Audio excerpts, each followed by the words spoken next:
12월 28일입니다. 오늘 2025년 마지막 우리 신신사 모임 되겠는데 오늘 일요 모임입니다. 여러분 종을 치면 묵상하시고 시편 송소를 듣도록 하시겠습니다.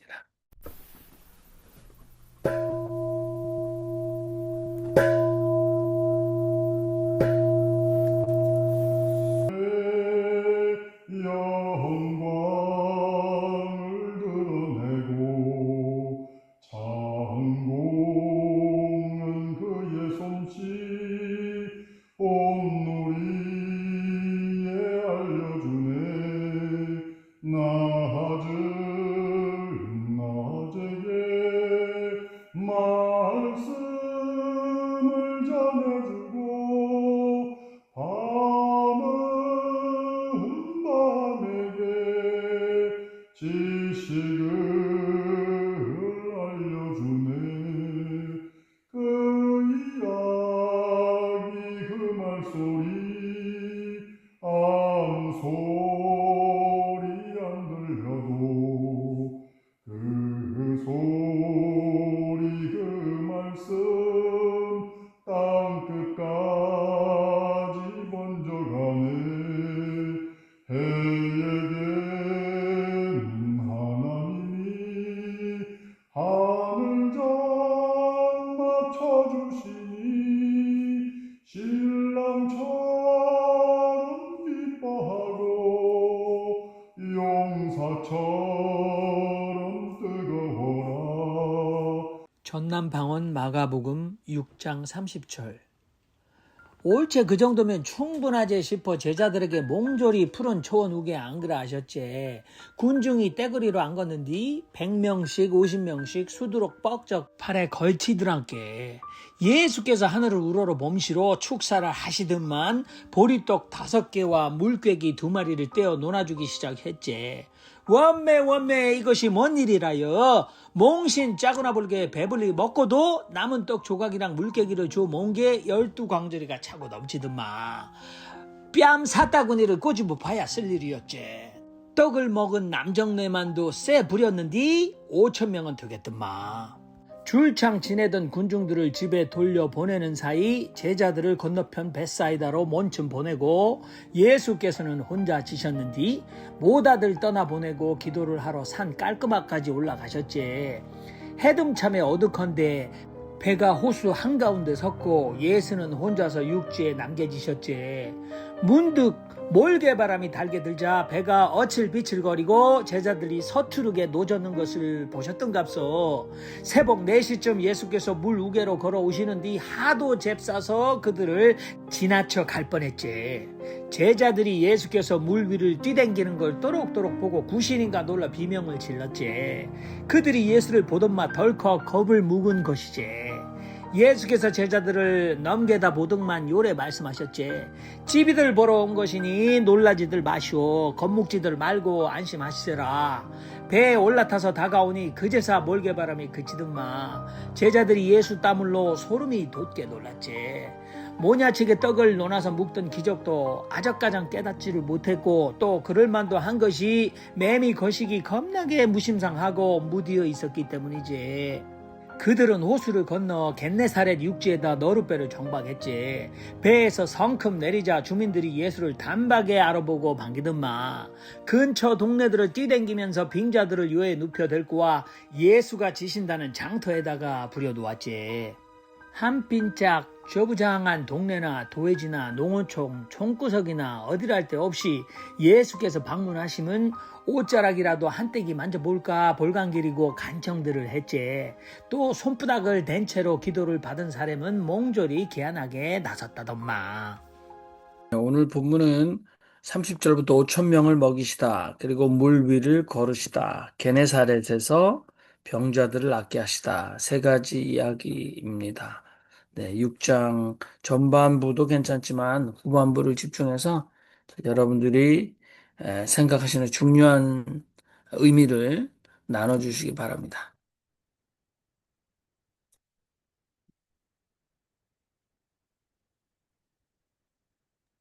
제가 먼저 말씀드리죠. 그러니까 이 지금 읽은 우리가 이 본문은 주로 이제 예수께서 어떤 기적을 행하신 그런 이야기들 아니에요? 예, 뭐 그 당시에는 이것이 의미가 뭐 정말 경천동지할 정도로 큰 의미가 있었겠죠. 그 오늘날도 우리 지금 윤종수 목사님 선교하시는 그런 선교의 최전방에서는 또 그런 일들이 아주 필요하고 또 그런 의미가 중요하겠죠.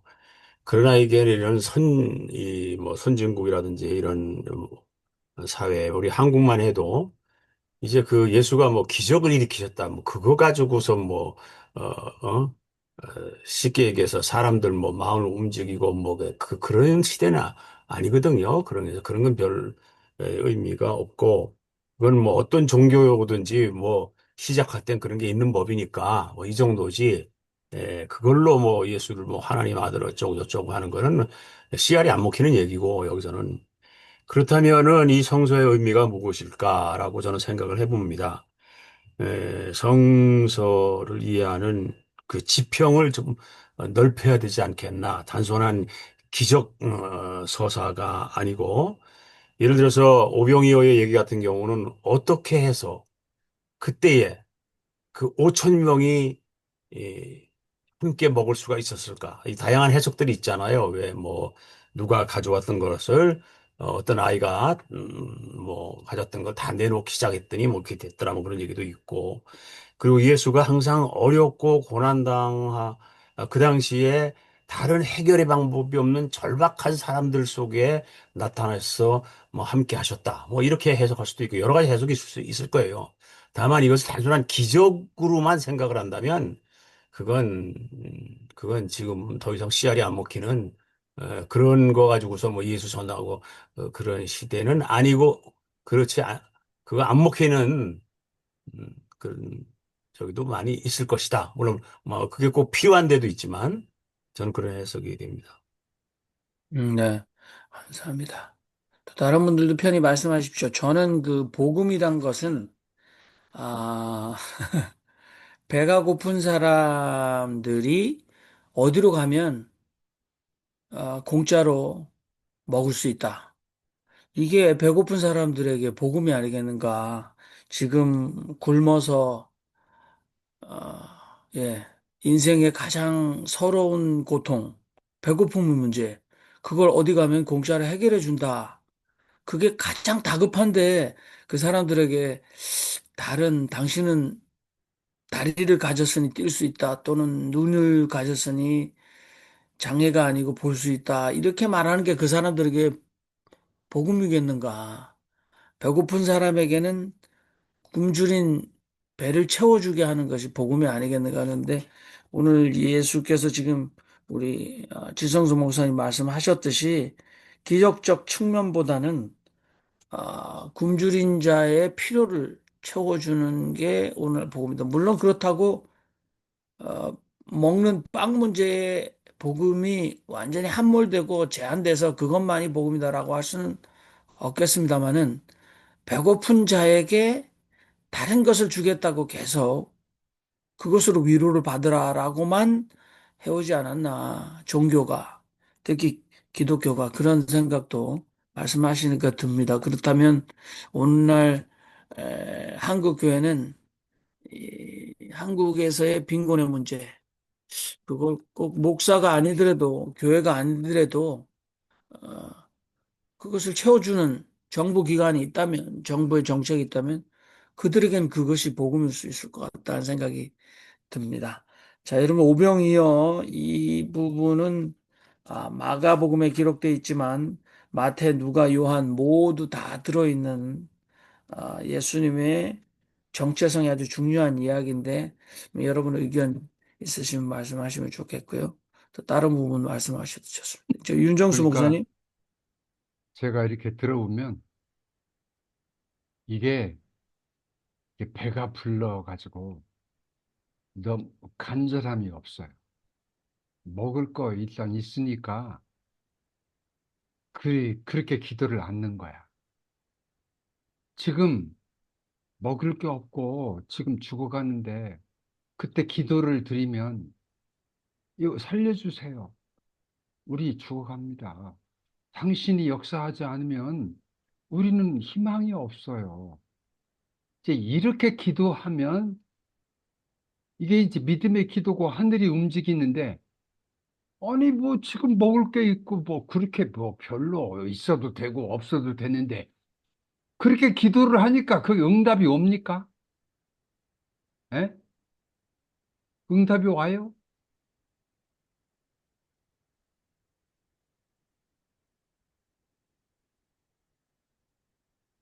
그러니까 지금 이제 저는 현장에서 이 우리 네팔 크리스찬들하고 예배를 드리면 이게 지금 먹을 게 없고 일자리도 없고 지금 희망이 없는데 하나님이 역사하지 않으면 살 수가 없어요. 그렇게 기도를 드리니까 역사가 일어나는 거예요. 뭐 하나님이 없어도 뭐 사는데 그냥 뭐 먼 기도를 그런 기도를 이제 그렇게 이제 응답을 하시겠죠. 그러니까 그 아까 이제 전라도로 들으니까 개안하게 개운하게 시원하게 이렇게 응답을 해달라고 이제 그렇게 성경이 나오는데 그러니까 이 간절하게 간절 간절하게라는 것은 이 창자가 끊어지는 거야. 창자가 안 끊어지는데 그렇게 기도를 못 하죠. 네? 이 네팔 크리스찬들은 창자가 끊어지게 기도하는 거야. 그러니까 응답이 안 올 수가 없는 거지. 그러니까 이게 그 있는 사람들은 그런 기도를 못 하고 또 그런 기도를 못한 사람들은 회개를 해야 돼요. 간절하게 기도를 하는데 무슨 응답이 와요. 그러니까 막판의 역사가 일어나는 거야. 저는 이런 느낌이 들었습니다. 네. 우리 정숙자 목사님 말씀하시죠? 저는 이스라엘 사람들의 광야에서 받은 그, 그것이 이름이 뭐였죠? 만나. 만나, 만나. 만나를 주시는 하나님이라면, 그 자리에 예수의 기도를 받으시고 주실 수는 있다. 그렇게 보기는, 그렇게 그냥 믿고 싶습니다. 제 입장에서는. 그런데, 그 시대 사람들이 그만큼의 그 하나님이 주시는 만큼의 하나님의 사랑을 받았을까? 그런 말씀을 드리면 죄송하기는 합니다만은 그 거기에 500 남자들만 500명 있었다. 뭐 굉장히 예수님의 그 능력이라 할까 그런 것들을 과시하고자 하는 사람들의 기록이 아닌가. 거기에서 뭐 어쩌면 50명 있었다 그러면은요 사람들이 많이 왔겠지요. 그렇지만은 일단은 여러 가지 면에서 그 기록하셨던 분들의 의도가 무엇인가 그런 것을 조금 너무 순수하게 그러니까 예수를 믿으라 그렇게 하는 것 자체에 대한 반감이 느끼는 겁니다. 그런데도 불구하고 광야에 주시는 하나님을 믿기 때문에 그 예수의 소위 그 자리에 만나가 떨어졌던가 아니면은 이 모든 그 음식 자체는 우리가 알 수 없는 방법이 제가 제일 먼저 했던 얘기가 그 얘기에 대해서 제가 해석한 얘기는요. 어린애는 자기 거로 내놨는데 어린애가 그것을 가지고 있었다 하는 것 자체는 멀리 가르을지 모르니까 혹시 모두 다 자기들의 호주머니 속에 뭐가 많이 있었을 것이다. 그러면은 그 어린애가 내놓는 것을 보고 양심이 있는 사람들이 함께 내놓고 나누었다. 물론 그렇게 해석하는 것이 가장 옳을 것이다. 이렇게 믿고 살았어요, 사실은. 그런데 오늘 제가 느끼는 것은요, 하나님이 만일 일을 하셨다 그러면은, 그거는 시기적으로 아침에 만나가 나오고, 그 다음에 언제 그것이 메추라기가 나왔는지를 몰라도, 그 낮에는 소위 먹을 수 있는 새가 나와서 먹었다는 거 아닙니까?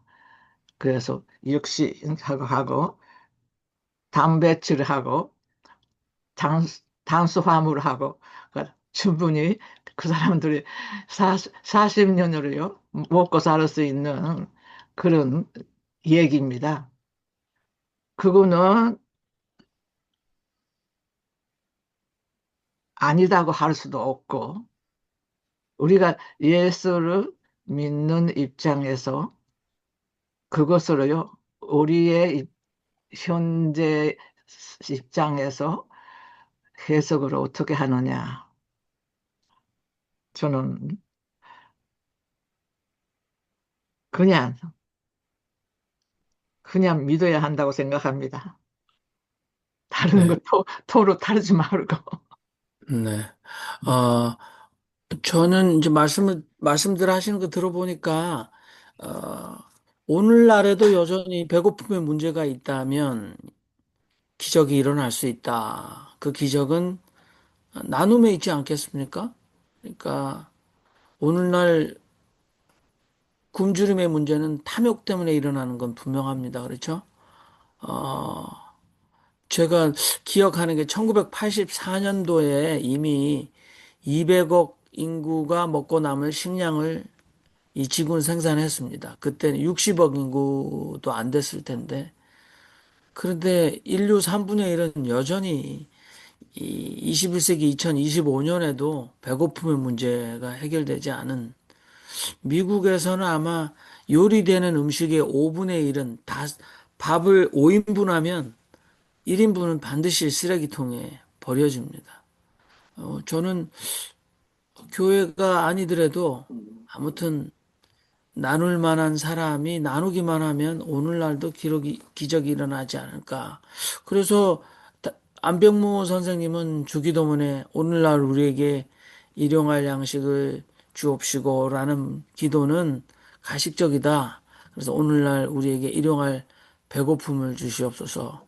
다석 선생님은 하루의 첫 끼는 하나님께 돌려드리고 두 끼는 배고픈 이웃에게 나누고 나는 한 끼만 먹겠다. 라는 실천을 하셨으니까 저는 그렇게 생각하는데 우리 양보영 선생님 네, 말씀을 하시죠. 저는요, 이걸 갖다 읽고서는 제가 오늘 느낀 거는 예수님의 능력을 갖다 안 믿고, 예수님이 하나님의 아들이라는 걸 안 믿고, 아프면서 예수님을 갖다 타치 안 한 사람은 너무 손해봤다. 예수님을 타치한 사람은 다 낫잖아요. 예수님을 갖다가 옷자락이라도 타치한 사람 다 낫는데, 그러니까 지금도 현재적으로 똑같다. 예수님을 안 믿고서는 네. 우리 아르헨티나 지금 부에노스아이레스에 가셔가지고 이 접촉이 끊어졌고 말이에요. 조금 예 예수입니다. 용이하지는 않습니다.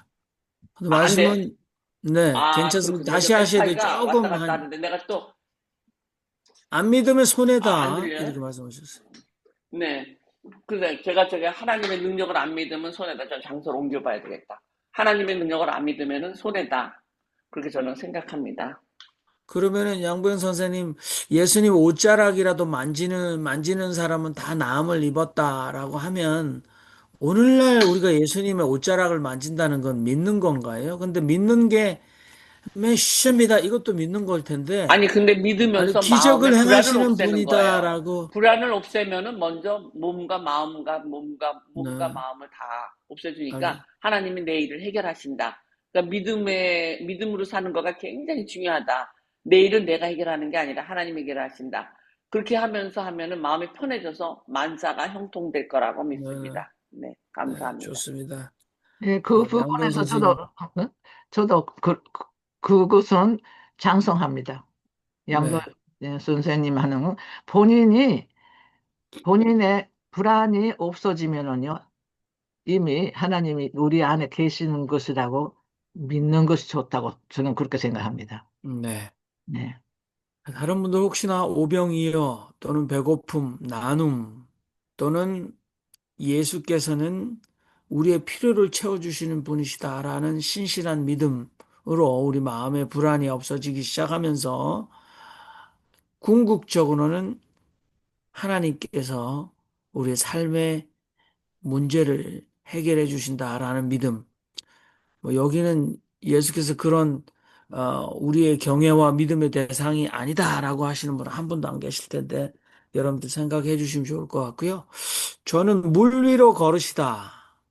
이것도 이제 서양의 실존주의 철학에 영향받은 신학자들은 예수가 사람이 걸을 수 있는 물이 발목까지만 차는 것을 걸어가신 거다라고 그렇게 이해해야 되지 않겠나라고 얘기했는데 저는 마가복음 기록자는 훨씬 더 심각했을 거다라고 생각합니다. 그 사람이 굳이 비싼 양피지에 100명 중에 한 사람만 가진 글을 쓰는 능력을 가지고 오늘 우리가 얼마든지 마음대로 썼다 지웠다 하는 헛짓을 하지 않았을 거다. 그것도 초대교회에서 예수에 관한 이야기를 전승하는 사명을 맡은 사람들이 그래서 저는 고민을 했는데 오늘 여기 그 임의진 목사님께서는 예수님께서 얼마나 물 위로 빨리 오셨든지 여기 보면 세복에 예수께서 물 우개로 이렇게 세복 4시쯤 예수께서 물 우개로 걸어오시는 뒤 하도 잽싸서 그들을 지나쳐 갈 뻔했지 이렇게 됐어요. 그러니까 하도 빨라서 그들을 지나쳐 갈 뻔했다 그래서 그냥 고민 없이 잘 이야기를 들으시라고 그렇게 번역한 것 같은데 밤 사경의 호수 위를 걸어 그들 쪽으로 다가와 그 곁을 지나쳐 가시려고 했다 이렇게 되어 있습니다. 그래서 우리는 이제 요 정도 나오면 한글로도 이렇게 기록이 되면 아니 예수가 제자들이 괴로이 노젓는 걸 보시고 산 위에서 기도하시다가 제자들에게 오셨는데 왜 그들이 풍랑 맞는 배에 오르시지 않고 왜 지나쳐 가려고 하셨는가? 그런 의문은 있어줘야 되는 거라고 생각하는데 그런 의문을 가졌을 때 서양의 신학자들은 이걸 지나가지 않고 또 그들이 또 해결했습니다. 이 지나쳐 간다라는 말은 신의 현현의 전문 용어다. 그래서 그 당시 독자들이 알았다는 거죠. 그러니까 왜냐하면 구약의 하나님이 나타나면 신인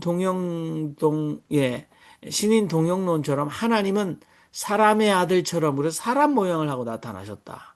이게 뭐 원숭이 모양으로 하고 나타나신 게 아니라 그다음에 하나님 나타나면 불 또는 구름 그래서 구름이 영광이란 뜻과 연관이 되지 않습니까? 그러니까 하나님이 나타나면 초자연적 현상이 나타났는데 연기나 구름이 자욱했다. 뭐 이런 그런데 이제 그 중에 하나가 하나님이 나타나시면 지나쳐 간다는 거죠. 저희 곁을. 그래서 뭐 대표적으로 제가 짧게 하겠습니다만 아브라함이 하나님과 언약을 세울 때 고기를 쪼갰습니다. 그래서 고대 중동의 풍습에 우리가 이 약속을 깨면 여기에 쪼개진 짐승처럼 우리의 운명이 그렇게 된다 하고 그 고기가 증언이었습니다. 그 죽은 짐승이. 그런데 하나님이 아까 신의 현현하니까 횃불 모양으로 그 쪼갠 고기 사이를 지나갔다. 짐승 재물 사이를 지나갔다는 표현이 나옵니다. 그것만 있는 건 아니죠. 욥기에서도 시편에서도 내가 그를 보기 위해서 하늘 위로 오르고 물 밑으로 가는데 그가 내 옆을 지나시나 나는 알아채지 못했다. 오늘 예수께서 여기 지나쳐 가시려고 했다라는 것은 예수의 정체에 대한 장치죠. 그다음에 예수의 대답도 마찬가지입니다. 그들이 귀신이라 생각해서 모두 질겁해서 소리를 지를 때 예수께서 나는 나다. 그러니까 야, 내니 두려워 말라는데 내니라는 말은 나는 나다라는 야훼의 나는 스스로 있는 자다라는 신성명 신학의 출애굽기 3장에 나오는 이야기의 그대로 메아리입니다.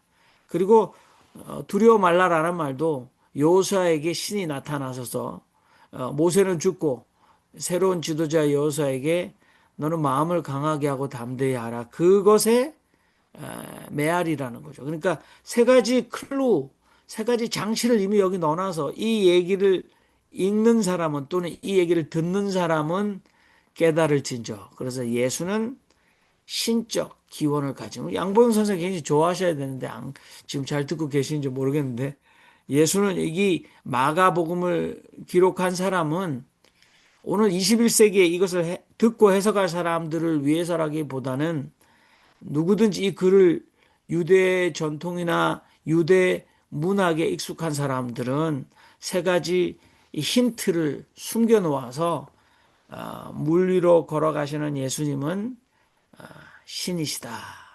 예수는 메시아시다라는 깨달음을 거기에 숨겨놨다. 이렇게 좀 처절하게 서양 신학자는 이미 해결해 놓지 않았나. 그러면 그걸 알고도 그걸 뭐 밝혀내는 게 설교자나 또는 해석자의 할 일일까라는 생각은 들지만, 그러나 최소한 자기가 읽으면서 우리 정숙자 목사님 생각하셨던 것처럼 그대로 믿어야 된다. 물 위로 걸었다는 것을 믿는다기보다는 마가복음의 가장 중요한 질문인 도대체 예수는 누구신가? 그래서 첫 번째 문장이 하나님의 아들 예수 그리스도의 복음의 시작이다라고 했다면 예수를 신의 아들이라고, 물론 다석 선생님이 생각하신 신의 아들은 누구나 예수의 걸음을 갈 수 있다고 생각하겠지만 예수의 정체는 마가는 신의 아들 예수 메시아의 복음의 시작이다. 이렇게 우리가 이해되지 않을까? 뭐 그런 생각을 해봅니다. 제가 좀 길게 얘기했습니다. 우리 다른 분들도, 제가 저는 한마디 더, 물리로, 네, 네, 추가를 할까?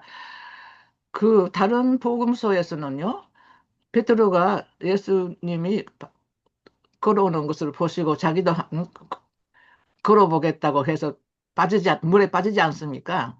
네, 그 얘기하고 연결을 시켜서 결국은 믿, 우리 양보영 선생님 같이 믿음이 중요한 것이다. 그스로 결론을 내리면 좋겠습니다. 네, 좋습니다. 마태복음에, 또 왜 물 위로 걸어오라 하셨다가 베드로가 빠지니까 믿음이 적은 자에 왜 의심했느냐. 그러니까 네. 여전히 우리가 믿음을 강조하는 건 아름다운 신앙의 전통 같습니다.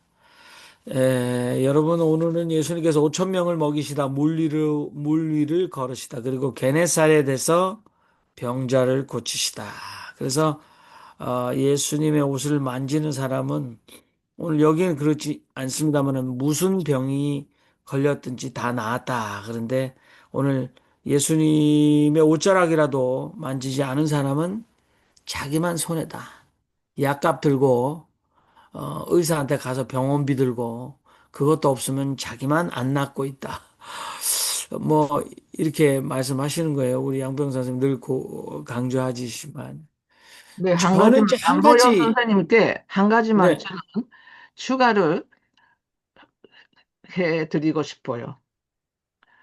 그 믿음이 가장 중요한 결과는 이웃사랑으로 행동이 돼야 한다. 믿음 플러스 행동입니다. 네, 이웃사랑입니다.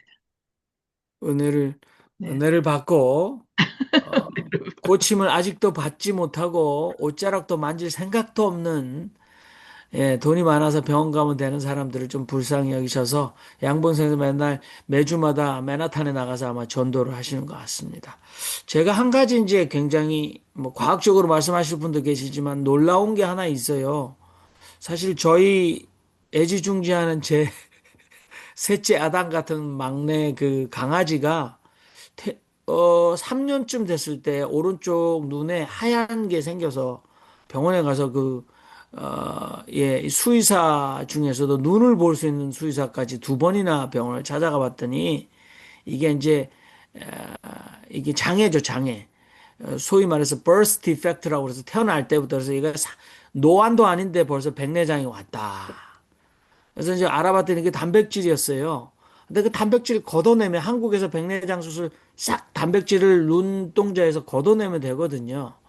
그런데 이제 이뭐 수의사, 이게 의사 하니까 돈으로 6천 불이 드는 거죠.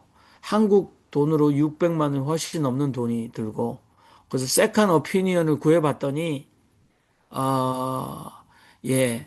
이게 개는 코가 굉장히 중요하고 집안의 모든 위치나 이런 걸 다 이미 파악했기 때문에 뭐 괜찮다.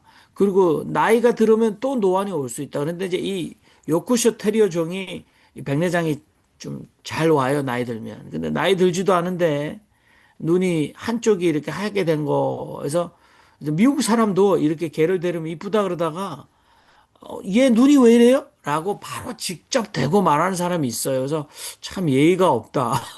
저는 그렇게 생각하고 뭐 관심이 겠죠. 근데 괜찮아요. 근데 한국 가면 100만 원이면 해결한다는 거예요. 근데 비행기 태워 가야 돼. 근데 제가 못 고쳐줬죠. 돈이 없으니까. 근데 미국 사람은 걔들이 암이 걸리면 만불도 써요. 그러니까 뭐 1,000만 원도 쓰는 거죠. 가족이라고 생각하고. 제가 돈 많은 사람 비난할 마음은 없는데 전 돈이 없어서 못 고쳐줘서 여러분들 사진을 보면 제가 그 칼라로 칠하는 방법으로 환한 데서 찍으면 그 눈이 조금 하얘면 제가 색깔을 칠합니다. 그래서 여러분 사진 보면 눈동자가 양쪽이 다 까매요. 근데 얼마 전에 얘가 쩔뚝거리는 거예요. 그래서 이거 어떡하냐 그랬더니 어떤 사람이 슬개골 탈구 그래서 걔가 이 다리 근육이 도르래처럼 돼 있어 그게 벗겨지면 쩔뚝거린다는 거예요. 그래서 얘가 쩔뚝거려요. 그래서 큰일 났다 이제. 근데 병원에 데려가야죠. 근데 못 데려가고 있었죠. 근데 제가 이제 들려드리고 싶은 말씀은 많은 사람들이 그렇게 해서 병원에 갑니다. 근데 어떤 미장원 저랑 친한 미장원 원장님이 그러는데 자기 개도 똑같이 쩔뚝거려서 데려갔대요. 그러니까 검사하고 막 해서 그날 돈을 800불 냈답니다. 그러니까 한국 돈으로 거의 100만 원 육박한 애를 돈을 냈잖아요. 근데 병원에 갔다가 집에 오자마자 쩔뚝거리던 개가 점프를 했대요. 그래가지고 그 개가 얼마나 미웠는지 이놈 새끼 다. 근데 우리 개는 그런 기적이 안 일어났어요. 그리고 한 2주 이상은 3주 정도는 쩔뚝거렸어요. 그래서 내가 너무 마음이 아팠는데 저의 간증은 여기서부터입니다. 어느 날 얘가 정상으로 공원에 갔는데 뛰는 거예요. 그래서 내가 병원에 안 데려갔는데 예수님, 근데 저희 와이프는 그 개 다리를 잡고 밤마다 기도를 했어요. 미안하다. 내가 병원에 못 데려갔는데 하나님 우리 강아지 개 다리를 좀 낫게 해주세요. 기도했는데 와이프의 기도의 응답인지 하나님이 우리 몸을 만들 때 그 정도는 자정해서 이 기도로 우리 몸을 만들어 주셨는지 잘 뜁니다, 걔가. 지금 정상적으로 잘 뜁니다. 그래서 저는 와이프의 기도인지 아니면 하나님이 만들 때부터 병원에 안 가도 걔는 좀 견디면 낫게 하는지 하나님의 은혜는 마찬가지예요. 그냥 저는 할렐루야 하고 있습니다. 우리 걔가 너무나 잘 뜁니다. 저의 믿음, 제 믿음과 상관없는 아무튼 할렐루야 간증이었습니다. 여러분 죄송합니다. 길게 얘기해서. 예수는 전지전능하신 하나님의 아들이니 모르는 것이 어디 있겠는가라고 하지만 이것은 말이 안 된다. 이스라엘이 회복할 때가 이때냐고 물었을 때 예수는 하나님 이외에는 모른다고 하였다. 절대자 하나님의 고난을 받은 이가 예수였다. 예수는 성령을 받아 권능을 얻으면 자기의 증인이 된다고 하였다. 성령을 받고 성령을 증거하는 것이다. 성령이 그리스도요, 성령이 말씀이요, 성령이 참나이다. 그리스도를 증거하고 참나를 증거하는 것뿐이다.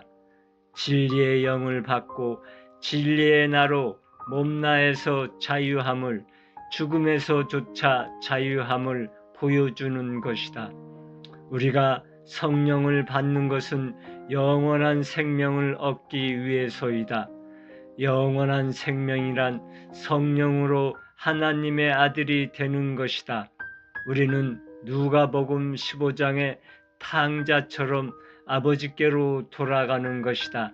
돌아가기만 하면 아버지께서 아버지의 생명인 성령을 넉넉히 부어주신다. 그것이 우리의 권리다.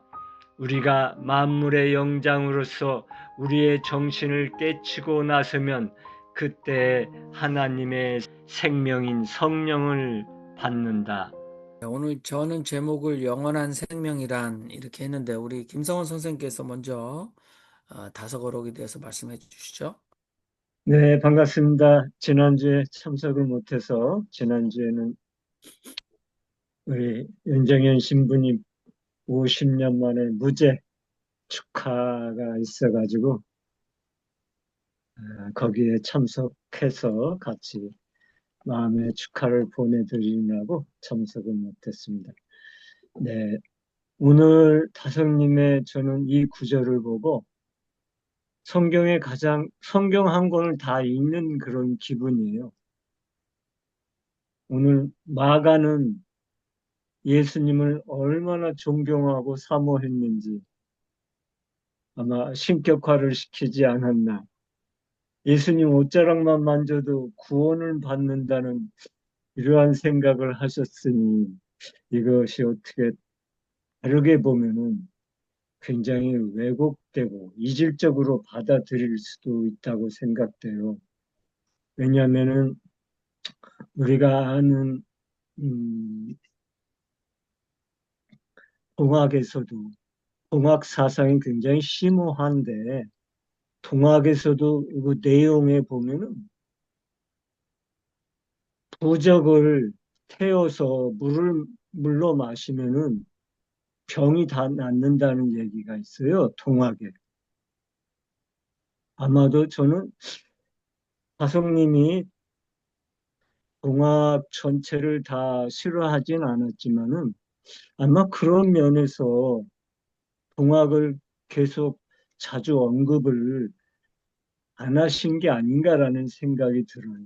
그래서 어떻게 예수님 옷깃만 만져도 구원을 받는다는 그런 생각은 오늘 다성님의 이러한 말씀하고는 너무나 대조가 되는 것 같습니다. 그래서 우리가 다른 입장에서 예수님을 한번 이렇게 보는 게 필요하다고 생각합니다.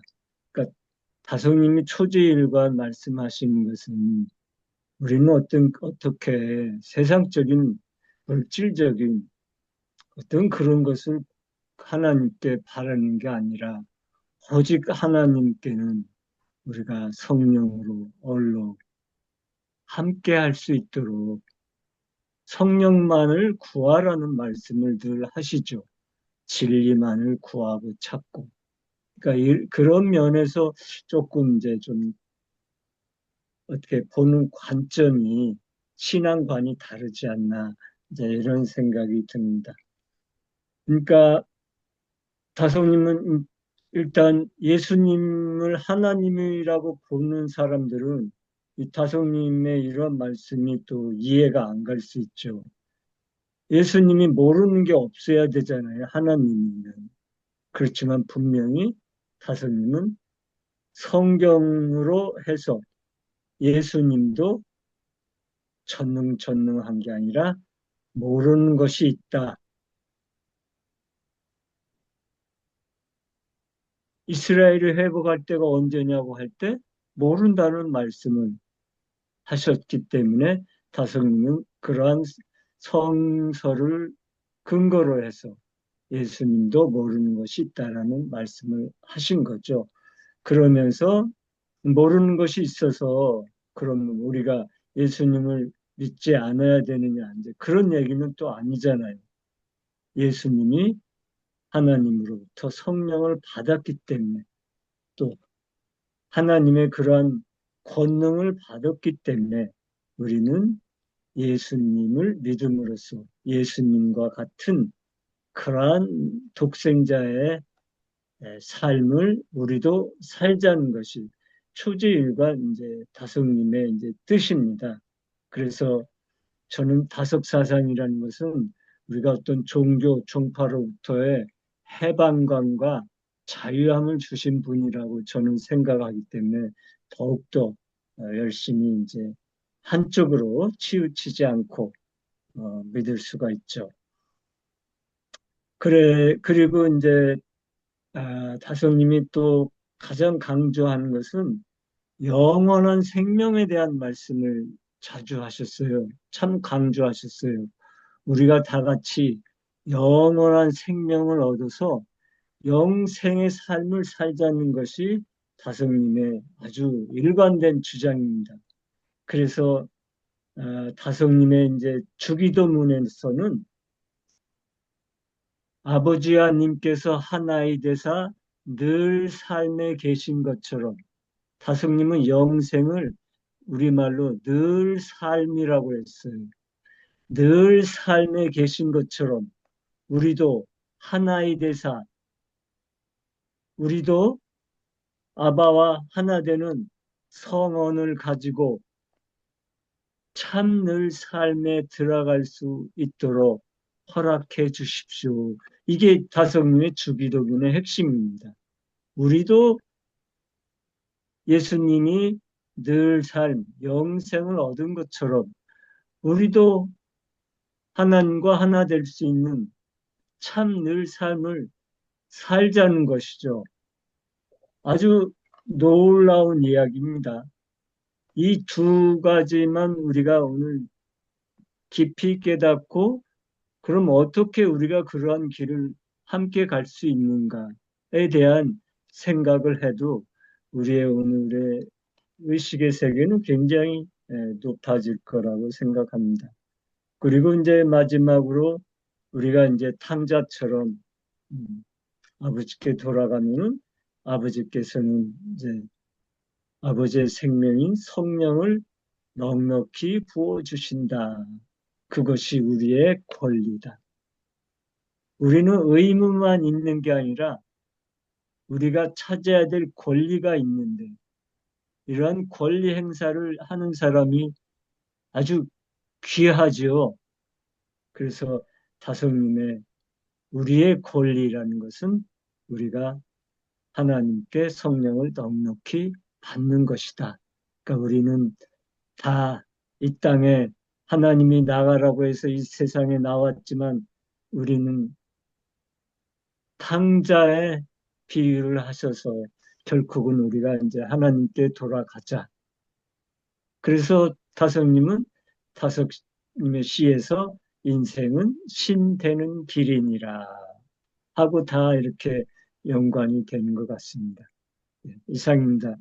네. 감사합니다. 여러분, 다석 선생님 오늘 상당히 그 성령을 강조하셨습니다. 성령, 그러니까 얼라 또는 하나님의 아들이 되는 것, 그것은 성령을 받는 것이다. 또 성령은 그리스도고 성령은 말씀이고 성령은 참나이다. 이렇게 굉장히 강조를 계속하고 계신데요.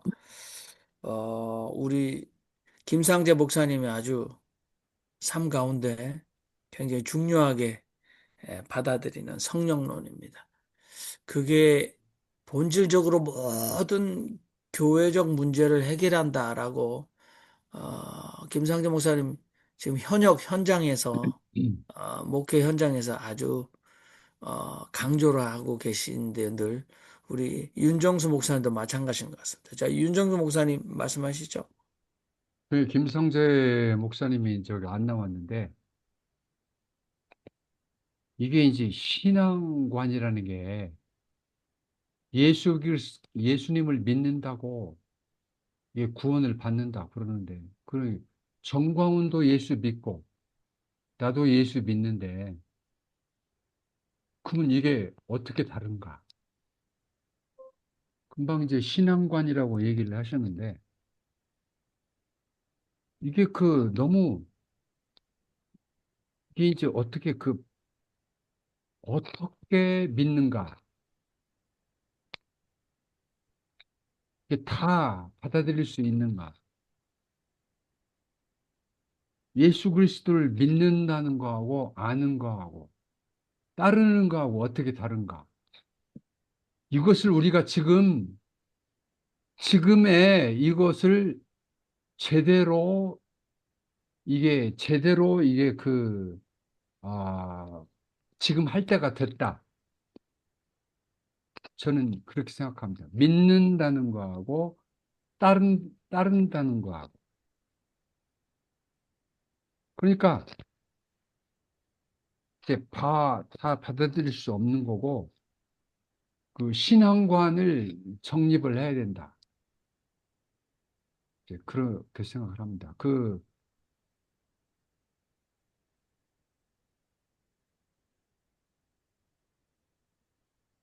어떻게 예수 그리스도를 따를 것인가? 이걸 생각해야지. 예수 그리스도를 믿는 거하고 따르는 거하고 다르다. 믿는 거하고 따르는 게 같습니까? 제가 한마디 할까요? 저는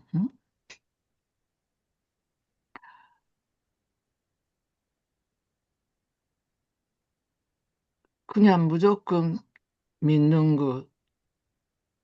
그런데 어떤 어, 내용이 어떤 하나님으로 믿느냐, 어떤 예수가 어떤 분이라고 믿느냐, 그 차이라고 생각합니다. 그러니까 완전히 전지전능하신 하나님으로 믿으시기로 바라기 때문에 굉장히 모든 것을 다 해낼 수 있는 분, 하나님한테만 그냥 무조건 매달으면 다 그냥 주시는 분, 이 우리들은 그냥 달라고만 하면 되는 사람들. 나는 그것이 진짜 믿음이냐 하는 데 대한 의문이 있습니다. 믿음이라는 것은 예수의 마음과 하나님의 마음을 제대로 이해를 하고, 그래서 성서를 읽어도 그 특히 저는 에레미야서를 읽고 제가 그냥 많이 배웠습니다마는 하나님이 화내시는 하나님이더라고요. 에레미야서에 나타나는 하나님은요. 많이 화내셨어요. 그런데 그 하나님이 화를 내신 이유가 40년이나 하나님과 함께 하면서 광야에서 훈련시킨 사람들이, 그 사람들이 좀 편안하게 살게 하기 위해서 적과 글이 흐르는 땅으로 보내줬습니다. 근데 거기가 어디냐 그러면은 이미 다른 민족들이 살고 있는 땅입니다. 그러면 그게 함께 살아야 하는 거 아닙니까?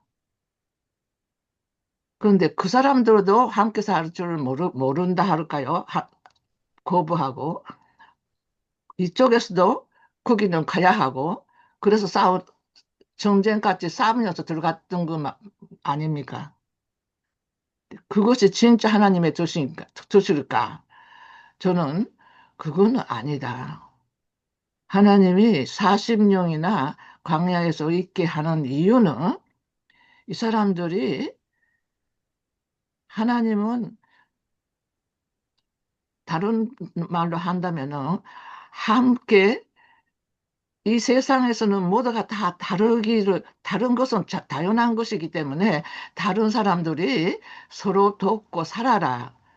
그 방법이 광야에서는 훈련을 받은 것인데 이 사람들은 자기, 자기들의 권리를 거기에 있는 사람들은 자기들은 미리 있었던 사람이니까 선임자들이잖아요. 권리를 모두 다 자기 입장에서만 생각하는 인간들이 모여서 싸우기만 하고 그 사람들은 다른 신을 믿고 있으니까 이스라엘 사람들 같이 그쪽 신을 그냥 또 받아들이고 오히려 이기는 쪽이 좋으니까 하나님은요 치라는 것 같이 하잖아요. 하나님은 모든 것을 내놓으라고 양보하라고 그렇게 자기들이 배웠단 말입니다. 그런데 상대방이 그냥 그런 식으로 이기는 사람들 앞에서 자기들이 치를 수가 없으니까 결국은 그쪽 신에 그거 하는 거 아닙니까? 마을 신에다가 자기들이 함께 따라간 거 아닙니까? 이런 그냥 믿자.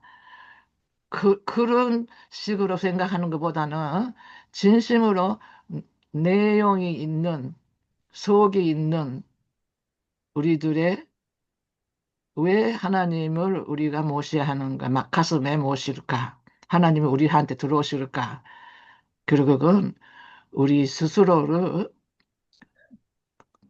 다섯 선생님 같이 이미 피워서, 나 자신을 완전히 피워서 이웃을 위해서 우리가 내 사랑으로 내놓을 수 있을 때만이 하나님이 우리한테 들어오실 것이다. 이것이 진짜 믿음이고 하나님과 함께하는 다섯 선생님 말하는 생명이 우리한테 들어오는 생명과 함께하는 삶이다. 이렇게 네. 생각합니다. 그런데 하나님을 두려워해야지. 정강훈이 같이 하나님을 두려워하지 않는 사람한테 하나님이 안 가요. 두려워하면서 그의 말씀에 오베이하고 그의 커맨드에 오베이하고 실천하는 사람이 하나님과 소통하는 자지. 무조건 믿습니다. 그러니까 아무것도 안 하고 달라달라 하는 사람한테 주겠어요? 그건 아닙니다. 하나님을 두려워하는 자, 그의 말씀에 순종하는 자, 오베이하는 자, 그가 또 실천하는 자, 그런 사람을 갖다가 하나님은 서로 상통해가지고 주는 거지 아무한테나 안 줍니다. 그래서 저는 그렇게 믿고 믿는 자는 하나님을 두려워하는 자다. 그리고 또 모든 거에 그의 커맨드를 실천하는 자라고 생각합니다. 감사합니다. 네. 우리 윤정수 목사님은 이제 강조점이 그 바른 신앙, 그러니까 그 바른 신조죠. 그거 가지고 한국 교회가 너무 많이 다투고 갈라졌어요. 분리했어요. 그래서 그거를 죄송합니다. 영어로 하면 orthodox입니다. 그 ortho가 바른 이점이니까 dox가 doctrine이니까 사실 교리 신조가 나쁜 건 아닌데 what we believe 우리가 무엇을 믿습니까? 하나님은 어떤 분이십니까? 예수님은 누구십니까? 뭐 이 굉장히 많은 것들인데 그 가르침의 전문가들이 이것이 사특한 것이 아니라 온전한 바른 균형 잡힌 믿음이라서 오소독스에 대해서 너무 지나치게 수백 년 동안 강조해 온 것에 대해서 윤정수 목사님 orthopraxis 그래서 바른 실천 그래서 뭐 윤정수 목사님 말씀으로는 어떻게 믿을 것인가 그거는 양보영 선생님이 말씀하신 아멘 아멘하고 메시입니다만 아니라 이게 하나님을 경외하는 또는 fear of God인가 경외죠. 하나님을 경외한 게 지혜의 근본인데 바른 실천이 있어야 된다라는 말씀과 똑같은 것 같아요. 근데 저는 우리 정숙자 목사님께서는 뭐 서양 사람들은 좀 언어가 한글보다 쉽다 그러면 안 되겠지만 조금 더 명확해요. 그러니까 what we believe와 what we experience. 그러니까 우리 지성수 목사님 말씀하시는 늘 현실이죠. 그러니까 저는 정숙전 목사님은 왜 우리가 왜 그렇게 해야 되는지에 대한 깊은 통찰이 있어야 된다라고 강조하시는 게 아닌가. 그런 생각이 드네요. 그래서 옛날에 인류 신학생, 이류 신학생, 삼류 신학생 아시는지 모르겠어요. 그 하나님의 말씀을 듣고 아멘 하고 막 이렇게 입술로만 좋다고 아멘 하는 애는 삼류 신학생. 그다음에 하나님 말씀을 듣고 특히 선한 사마리아인 너도 가서 이와 같이 하라.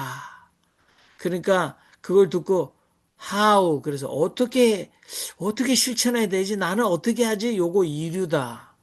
그럼 인류는 뭐냐? 왜요? 왜 내가 해야 됩니까?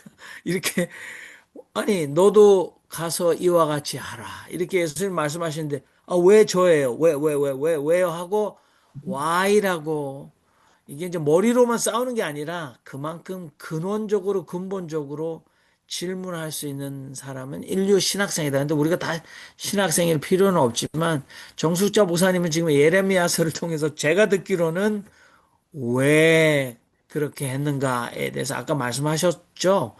그런 표현을 쓰셔서 굉장히 중요하다. 이스라엘 백성들은 왜 하나님이 그렇게 진노하셨는지 철이 없어서 몰랐다라는 그런 강조를 하시는 것 같습니다. 아무튼 다석 선생님은 오늘 우리에게 저는 영원한 생명은 하나님의 아들이 되는 것이다. 근데 그게 저는 성령인데 얼라를 깨닫는 거라고 저는 계속 얘기하고 싶거든요.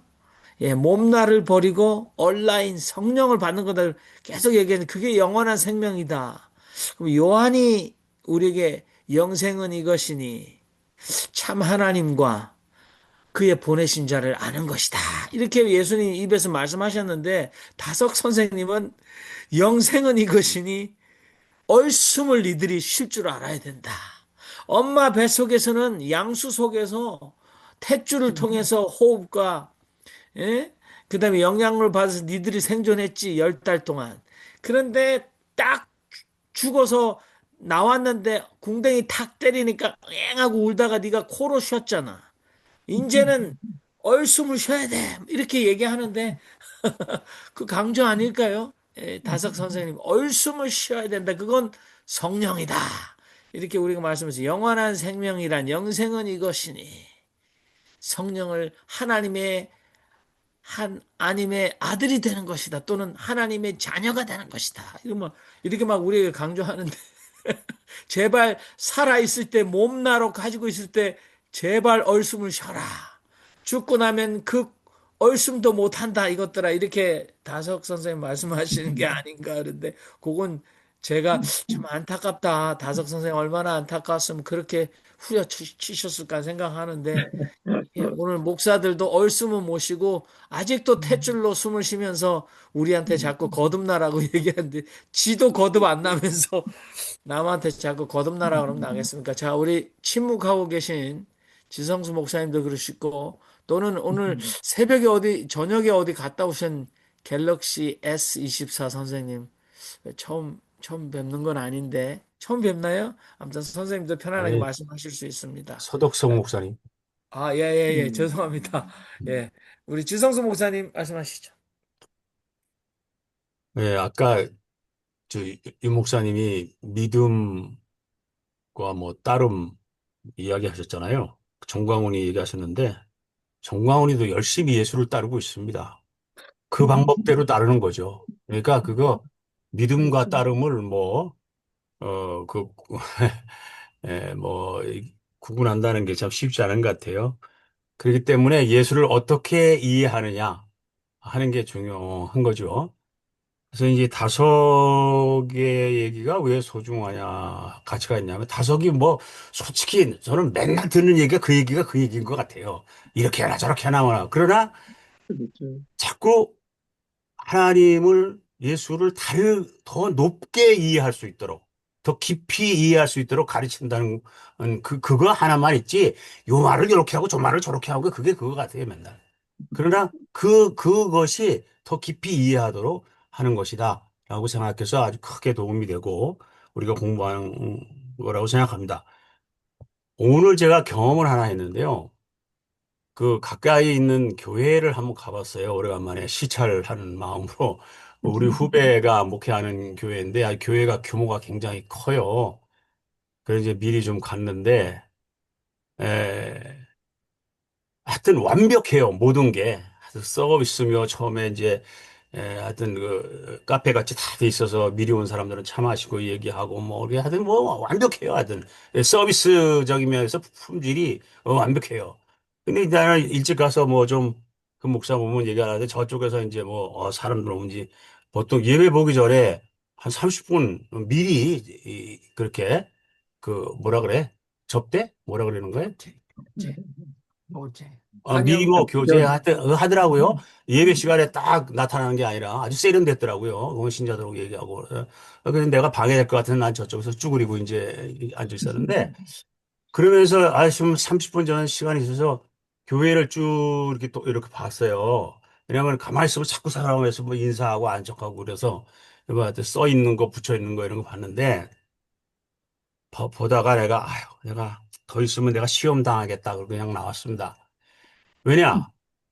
지금 우리의 현실은 아무것도 없어요. 지금 우리가 지금 뭐 때문에, 쿠팡 때문에 얼마나 열받고 있어요. 김병기 때문에 얼마나 열받고 있어요.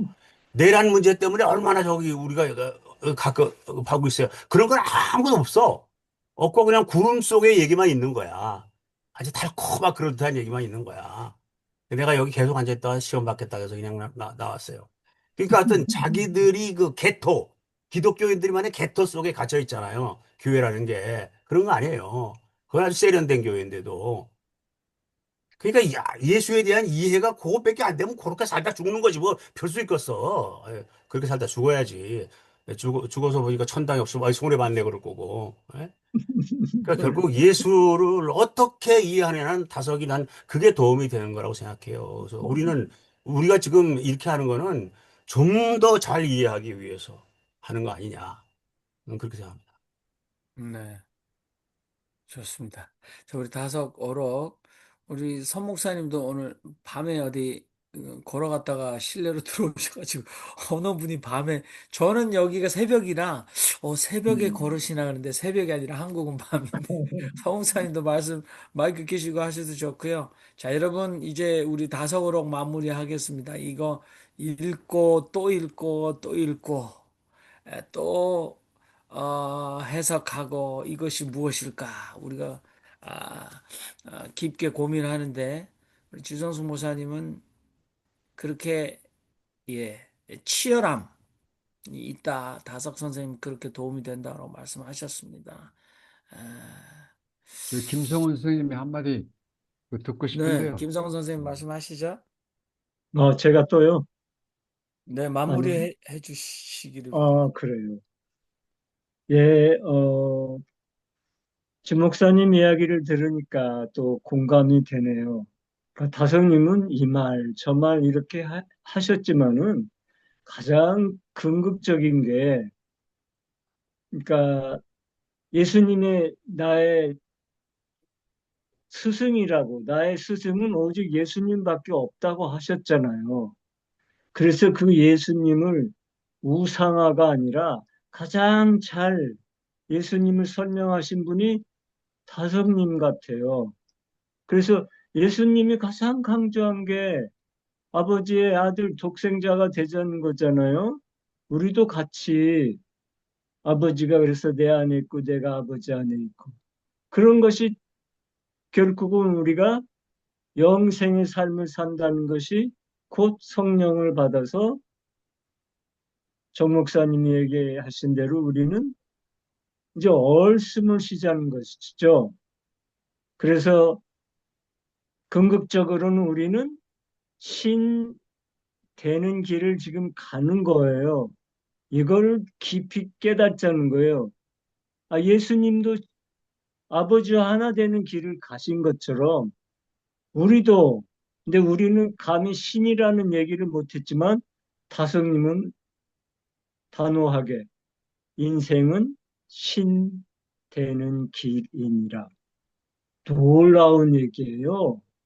우리를 그렇게 많이 영적으로 어떻게 보면 굉장히 업그레이드 시켜주신 거 아니에요? 이런 분이, 이런 기독교인이, 크리스천이, 다성님은 그러한 종교적으로 자유로웠지만, 이렇게까지 우리를 높이 격상을 시켜준 분이 있으실까라는 생각을 해요. 그럼 어떻게 우리는 신 되는 길을 갈 수 있을까? 막연히 신 되는 길을 막연히 얘기하신 게 아니라 그 앞에 우리가 빈 마음으로 허공으로 태공으로 살면은 우리가 신 되는 길을 갈 수 있다는 전제를 말씀하시면서 결론적으로 인생은 신 되는 길이라는 말씀을 하시는 거죠. 그래서 이러한 것들이 우리 오늘 마가복음에서 이야기하는 거하고 다섯님이 이러한 성서를 보는 예수님을 평가하는 법이 굉장히 차이가 있잖아요. 그래서 이러한 쪽으로 우리가 계속 가면서 가면 다 같이 우리가 영생의 삶의 길을 가지 않을까라는 생각을 해봅니다. 이상입니다. 네, 감사합니다. 자, 음. 여러분, 우리가 마가복음 6장 후반부, 그리고 오늘, 어, 영원한 생명이란 네, 다섯어록 가지고 우리가 좋은 경험과 의미를 서로 나누어 봤습니다. 이 시간은 우리 일요 모임의 마지막 순서인 한마디 기도 시간을 갖도록 하겠습니다. 기도는 많이 여러분들 해오셨고 또 하고 계신데 궁극적으로는 우리의 삶의 현실에 하나님의 시간을 초대하는 것 아니겠습니까? 아, 과거의 상처는 느린 이 시간에 치유받고 또 다가오지 않은 불안한 미래는 소망이 되는 신의 시간에 신의 현존, 신의 참여, 역사를 우리의 현실에 초대하는 것 또는 우리가 신의 영원한 시간에 참여하는 것 우리가 한마디씩 서로 돌아가면서 기도하도록 하겠습니다. 살아계신 하나님, 지난 1년 동안도 이 신앙과 신학 사랑방 가운데 소중하고 귀한 만남이 있었고 또 치열하고 끊임없는 물음으로 우리가 무엇을 믿을 것이며 어떻게 믿을 것이며 왜 그것이 우리에게 소중한지 서로 삶을 떼어 나누었습니다. 하나님 그간 우리에게 좋은 일을 주시고 좋은 만남을 주시고 좋은 나눔을 주시고 가르침을 주셔서 감사합니다. 이곳에서 말로만의 토론으로 끝나지 않고 우리의 삶 가운데 하나라도 변화되고 온전해지고 새로워지는 역사를 허락해 주시옵소서. 아멘. 하나님 아버지, 날마다 예수를 더 깊이 알게 하시고 더 가깝게 따르게 하옵소서. 아멘. 하나님, 우리나라가 제대로 잘못된, 잘못 인도한 지도자들을 당신의 의로 심판할 수 있는 나라가 되게 도와주시옵소서. 아멘.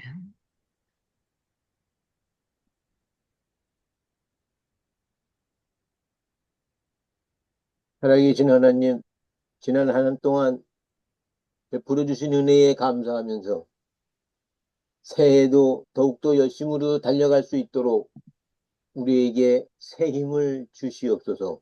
아멘. 만물의 창조주신 우리 하나님, 이 세상 모든 것들이 주님의 뜻대로 이루어질 거라고 믿습니다. 주님, 제게 참는 의지와 하나님을 믿는 믿음으로 세상을 좀 더 아름답게 할 수 있도록 도와주시옵소서. 아멘.